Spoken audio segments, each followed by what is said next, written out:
Fala, fala, concurseiros de plantão, tudo bem com vocês? Seja bem-vindo ao nosso canal. Aqui quem fala é Joelmi César e nós estamos para o nosso segundo vídeo do canal Concurseiros de Plantão. Gente, há uns dias atrás eu postei um vídeo, o nosso vídeo introdutório, muito simples, mas hoje é o nosso primeiro vídeo com conteúdo de história para Enem. É isso aí. A gente vai aprender hoje, pessoal, sobre a Revolução Francesa. O que foi a Revolução Francesa? Qual o intuito da Revolução Francesa? O que ela marcou? E que questões podem cair no Enem sobre a Revolução Francesa? A Revolução Francesa simplesmente não é um conteúdo para ser aprendido, simplesmente para melhorar o nosso intelecto. Ela é um conteúdo que serve para nós compreendermos a mentalidade do homem e, acima de tudo, pode fazer com que a gente possa se garantir no Enem e garantir aí o nosso objetivo e nossa nota. Então, gente, vem comigo, vamos pro conteúdo, é isso aí. Gente, antes de mais nada, eu decidi tratar com vocês sobre a Revolução Industrial, né? Bem, antes de mais nada, a gente precisa saber que um conceito sobre continuidade, né? A gente que estuda historiografia na faculdade, a gente aprende muito e acaba levando isso, né? Não só para os nossos alunos, mas para todas as pessoas que a gente tem o contato de trazer esse conteúdo, que é a questão da continuidade, né? Ou seja, a continuidade no sentido de que uma geração ela continua, ela acaba trazendo algumas ações de gerações passadas. É justamente isso que a Revolução Francesa ela vai tratar.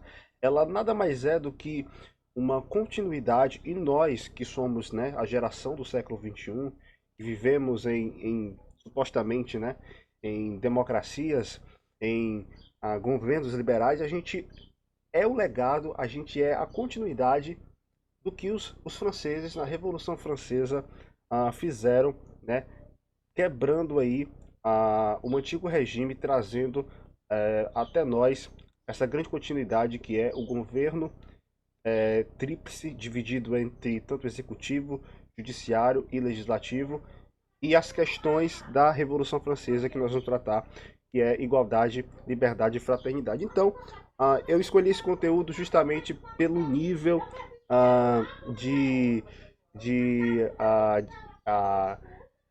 de conteúdo, de riqueza e o quanto ele pode fazer com que a gente possa ter uma impressão e uma concepção muito maravilhosa, uma concepção muito crítica da sociedade. Foi a partir daí aonde a sociedade começou a ver que os movimentos liberais, que os movimentos que vieram oriundos da Revolução Francesa vieram à tona até nós. Então, para não falar muito, vamos para o conteúdo. Bem, uma rápida introdução. É sempre bom a gente tratar de uma introdução a respeito de um conteúdo, né? Não basta apenas eu trazer o conteúdo, desenvolver, né, esmiuçá-lo sem trazer uma pequena introdução. Então a gente vai ler aqui rapidamente. Os revolucionários franceses, sob o lema Liberdade, Igualdade e Fraternidade, levaram os ideais iluministas às últimas consequências. Procuraram instituir um Estado caracterizado por maior participação política, da participação e pela diminuição das desigualdades sociais. Inauguram-se, assim, um Estado que tinha em sua base o povo e o direito da cidadania. Vocês lembram que há segundos atrás eu tratei o quão importante é o conteúdo da Revolução Francesa para a gente compreender a sociedade? Bem, essa introdução me explica sinteticamente, de uma forma muito objetiva, isso, né? Ou seja, os revolucionários do finalzinho do século XVIII, eles estavam almejando muito essa questão desses três pontos aqui. Eu vou até cifrar para vocês, ó, liberdade, né? Antes de eu errar aqui, liberdade, igualdade e fraternidade. Bem, a geração da Revolução Francesa é uma geração que estava almejando muito a questão da liberdade. Ou seja, os filósofos e sociólogos contemporâneos, como John Locke, como Immanuel Kant, também francês, por sinal, né, que são contemporâneos, viveram basicamente na mesma época que os revolucionários também viveram, né, eles começaram a desenvolver teses aonde estava aonde eles criticavam profundamente a instituição da nobreza e do clero, e principalmente do rei absolutista, né? Para que a gente possa entender, o primeiro conceito para que a gente possa entender a questão da Revolução Francesa é que a Revolução Francesa tinha a figura do rei como sendo o poder que emanava, né? Ou seja, existia uma frase, creio que do século XVII, é, onde se desenvolve muito o poder absolutista que diz: o Estado sou eu, ou seja, o rei representava a legitimidade, representava o poder principal, né? E a Revolução Francesa, os ideais liberais, iam confrontando, ou seja, tudo isso. Liberdade para que eles pudessem desenvolver ah, os seus pensamentos, igualdade, porque eles viviam em uma sociedade desigual, e a fraternidade, a união entre as pessoas. Então, para que a gente possa entender a Revolução Francesa, vocês precisam memorizar liberdade, igualdade e fraternidade, né? Sendo aí consequências do poder, ou seja, consequências aí de pensamentos iluministas que vieram décadas e até séculos anteriores. Bem, prosseguindo, desde 1774 a França era governada por Luís XVI. Atenção, esse Luís XVI era um rei absolutista, né? E era fruto de pensamentos absolutistas, onde o poder, né, principal, né, estava na mão, né, as decisões, o poder principal estava na mão do rei absolutista, né?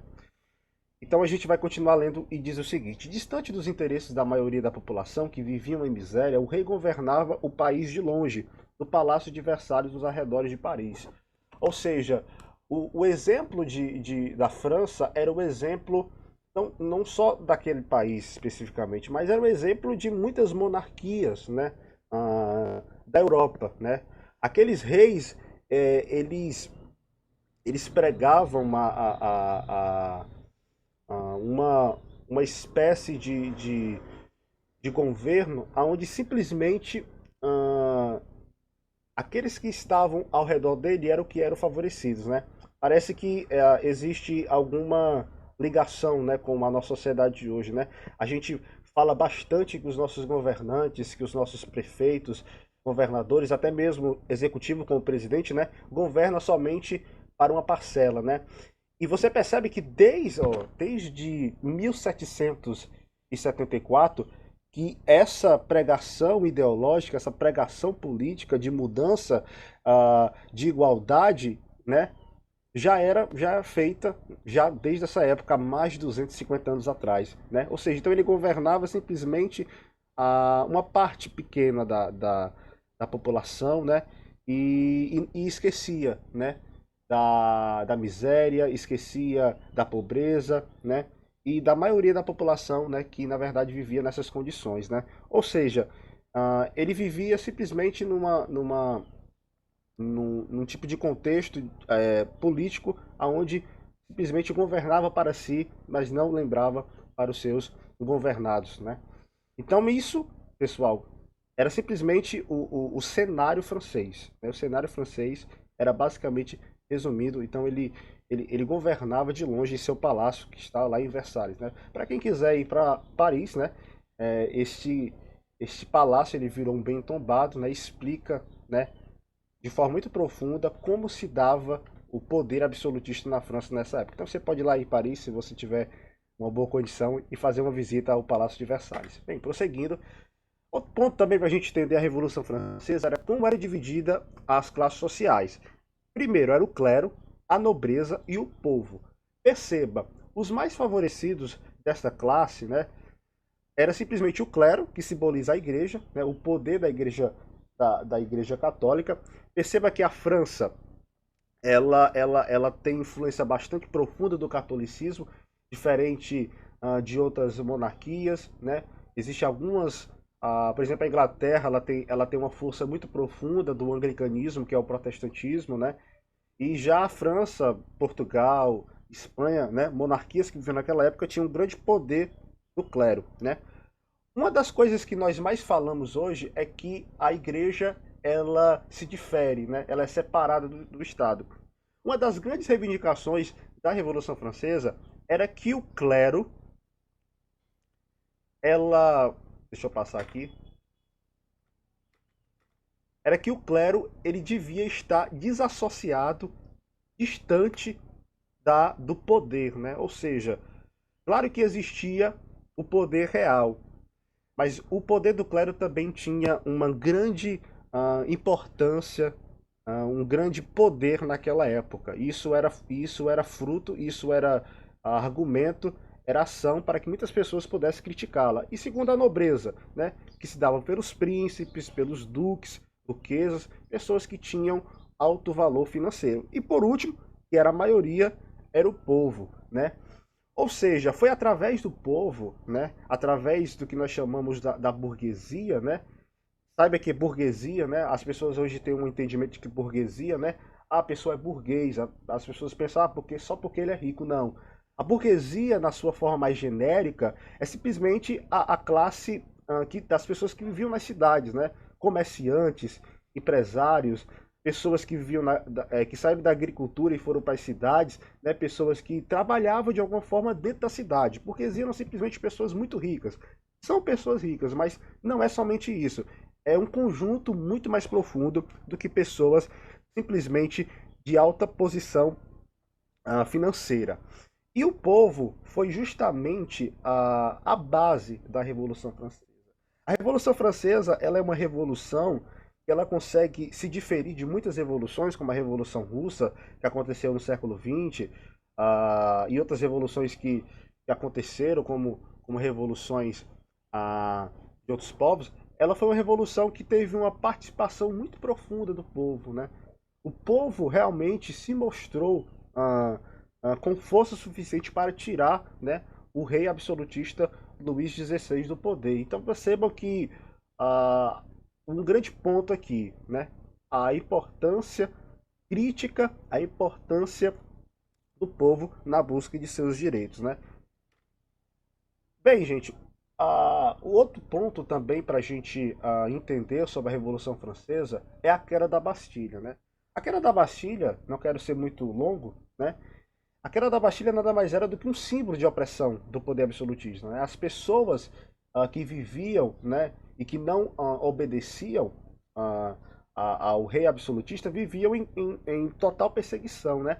Existia pelo menos, né, para a gente entender de forma muito, muito simples, existia apenas ah, duas características. Ou você era amigável ao poder real, ou então você era inimigo do poder real, né? Simplesmente essas duas opções aí restavam para aqueles franceses que estavam lutando pela sua independência ideológica e política.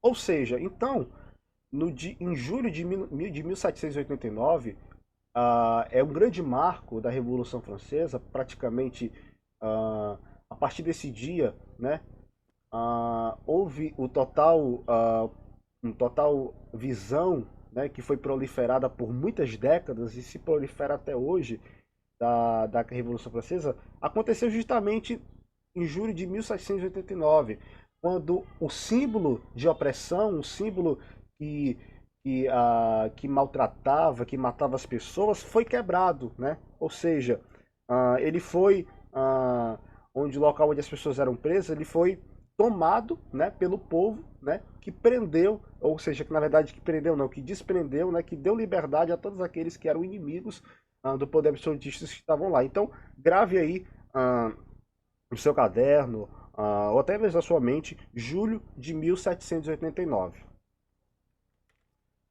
E aí,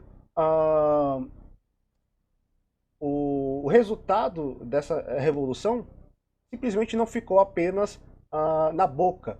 Ela se tornou um documento constitucional, ela se tornou um documento escrito, um documento jurídico, que é justamente a nova Constituição, né? A Constituição, para você que tem alguma dúvida, a Constituição é um documento jurídico, né, que define as regras de um povo, de um Estado, e que a partir dessa Constituição, deste documento, de um nível de importância grandíssimo, é que as pessoas obedecem a estrutura do Estado, desde o município até ao governo geral né, no nosso caso aqui no Brasil, está lá em Brasília.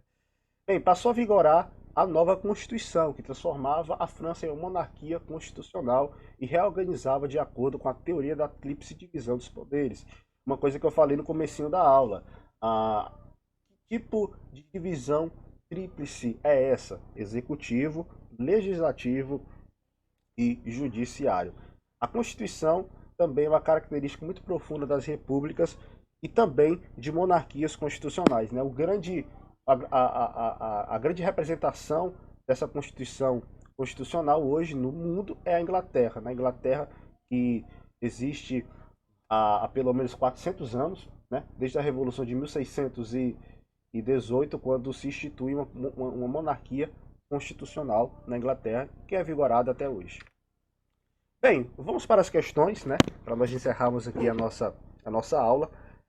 Gente, eu tive pesquisando e percebi que não caiu muitas questões nesses últimos anos que tratam simplesmente da Revolução Francesa em si. Mas como eu falei que ela é fundamental o pensamento contemporâneo para nós entendermos as grandes características de liberdade, né, de expressão, de liberdade política, todas elas são oriundas da Revolução Francesa. Então, de qualquer forma, o Enem sempre vai trazer um pouquinho disso e trazer as questões. Mas as questões que eu trouxe aqui é simplesmente, né, de um conteúdo mais específico que a gente acabou aqui vendo na nossa aula. Bem, vamos para a questão que foi colocada na banca do INEP, né, em 2011, e diz assim: atualmente a noção de que o bandido não está protegido pela lei tende a ser aceita pelo senso comum. Urge mobilizar todas as forças da sociedade para reverter esta noção letal para o Estado democrático de direito, pois, como dizia o grande Rui Barbosa, a lei que não protege o meu inimigo não me serve. Bem, gente, o que é que essa questão ela quer tratar, né?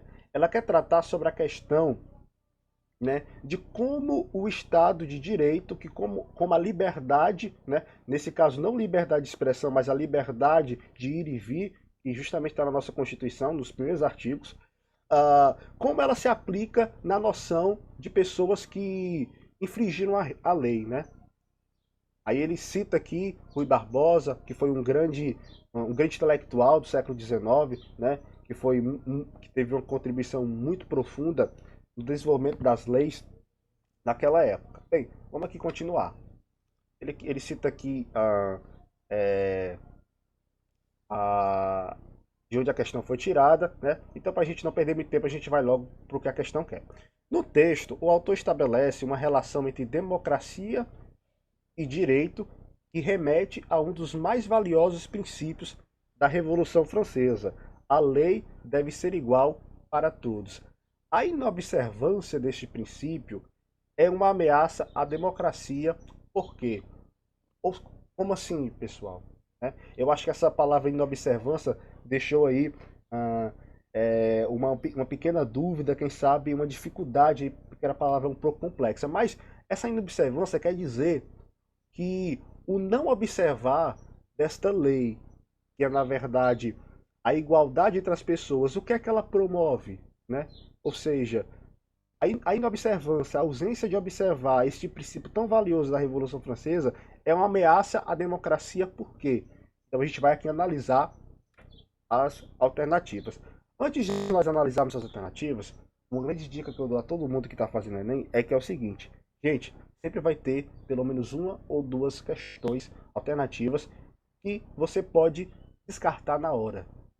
Ou seja, que é simplesmente alternativas bobas e simples. Você consegue descartar ela com muita facilidade e às vezes você fica em dúvidas ou 3 ou 2.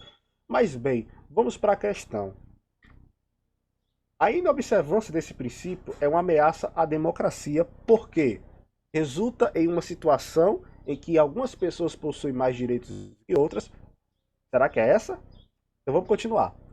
Diminui o poder da contestação dos movimentos sociais, favorece a impunidade e a corrupção por meio dos privilégios de nascimentos, consagra a ideia de que as diferenças devem se basear na capacidade de cada um, ou a E restringe o direito do voto em apenas uma parcela da sociedade civil. Bem, a gente vai aqui eliminar. Vamos ver aqui. A D, consagra a ideia de que as diferenças devem se basear na capacidade de cada um. Gente, essa aqui era justamente a crítica que eles faziam, né?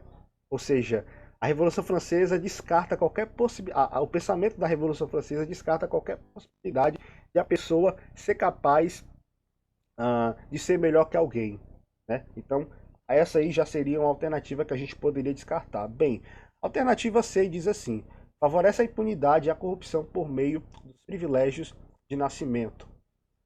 Não é isso. Pode até favorecer a impunidade e corrupção, ok. Mas por meio de privilégios de nascimentos, isso era algo oriundo dos reis absolutistas. Não tem nada a ver com a questão da, da, do que provoca na sociedade.